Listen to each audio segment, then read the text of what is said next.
Hello everybody, and welcome to Theology 101. Today we are going to talk about church government. Before getting into the specifics regarding how the church should be governed, it should be noted that Jesus is the head of the church. The CEO of every church in this world is Jesus.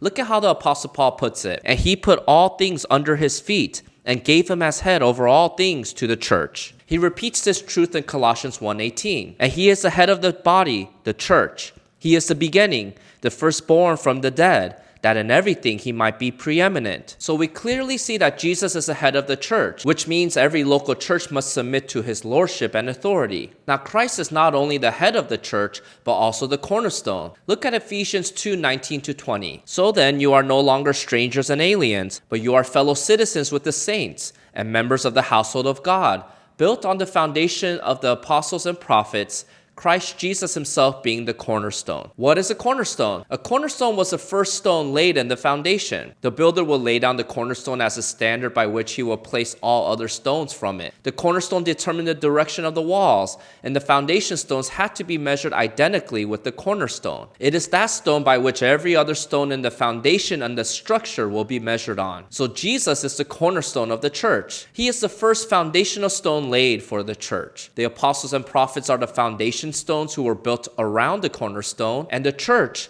including you and me, are the bricks that are laid upon the foundation to build up the church. If Jesus is the cornerstone and the apostles and prophets are the foundation of the church, how do we continue to build up the church today? Primarily through the different positions Jesus gave to the church. The first office is shepherd. There are three different words used to describe the shepherd or the leader of the church: elders, overseers, and pastors. All three titles refer to the same position. Let me explain. When the Apostle Paul talks about elders, he later identifies this group of men as overseers, indicating that both titles refer to the same group. Later, when Paul bids farewell to the Ephesian elders in Acts 20, the two terms overseers and elders are used interchangeably. Then, Paul lists out the four offices Christ gave to the church, namely apostles, prophets, evangelists, and shepherd teachers. I already mentioned how the first two offices, namely apostles and prophets, were the foundational offices that established the church during the time of Acts. The last two offices, however, continue in the church today. Now, the structure of that verse in Greek suggests that the shepherds and teachers are one office, namely pastor teachers. This is later confirmed when the elders are called to shepherd God's church. So the leaders of the church are identified with three different titles: elders,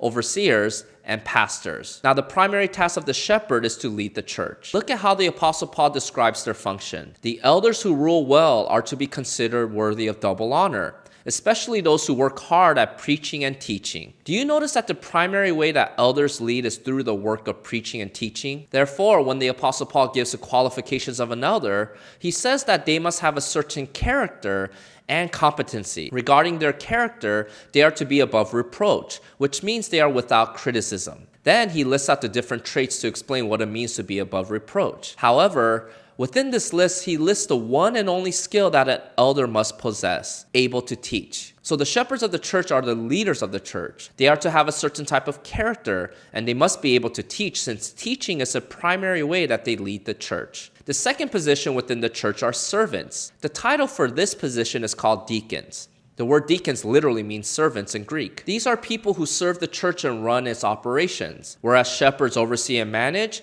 deacons serve and operate. We see deacons first appear in Acts 6 when the apostles needed to choose men to delegate certain ministry tasks so that they can focus on prayer and preaching. Later, we see that although the office of elder is restricted to men, the office of deacon is open to both men and women. The Apostle Paul highlights Phoebe as a servant of the church, which may imply that she was a deaconess. So what do deacons do? Typically, they help with all the operations of a church, including finances, administration, visitations, and even counseling at times. In other words, deacons do whatever frees up the time for shepherds so that they can focus on prayer and teaching. Although there are two positions within the church, there have been different ways historically that Christians have set up the government for their church. There are typically three forms of government: Episcopalian, Presbyterianism, and Congregationalism. The reason for their differences has to do with how these groups answer this question: who has the authority to make the final decisions for a church? Let's look at the Episcopal system. The word Episcopal comes from the Greek word for overseer or bishop. So this system argues that the office of bishop holds the ultimate authority in the church. Roman Catholic,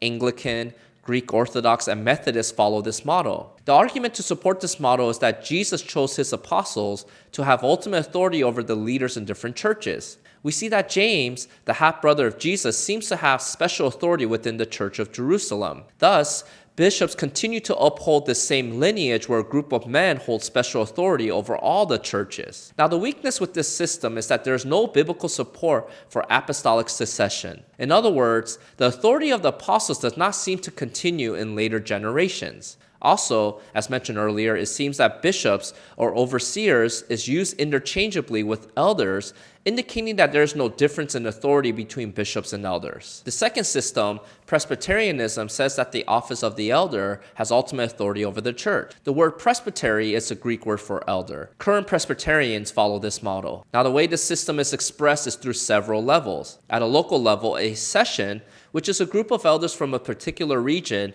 is a decision-making group for the churches within this region. The next level is a synod, which is made up of an equal number of lay and clergy elders from each presbytery. The synod has oversight over multiple sessions within a particular region.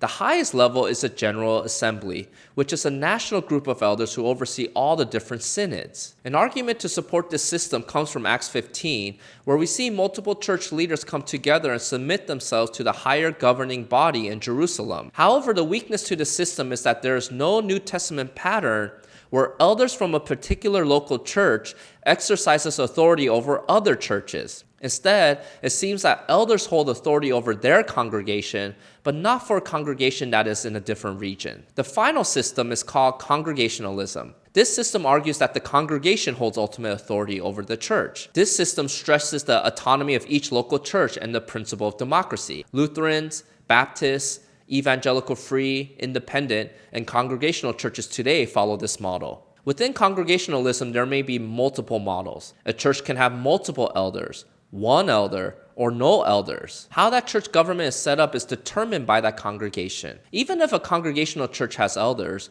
those elders must submit themselves to the congregation since the congregation has ultimate authority within the church. The argument supporting this system comes from passages where the congregation is involved with choosing people for certain offices and with administering church discipline. The weakness with this system is that with complete autonomy, a local church is more open to abuses of power and lower accountability. If something was wrong with a particular pastor or group of elders, nobody from outside the church has jurisdiction to keep them accountable or to intervene on behalf of the congregation. So considering these different systems, which one is correct? It all depends on how you answer this question. Who has ultimate decision-making authority in the church? Is it the bishop? Is it the elder? Or is it the congregation? How you answer this question will determine which church government you will follow. Thank you to today's sponsor, Awe and Reverence. They offer a free digital worship music app called Masco. If you want to find out more, I'll leave some links below in the description box.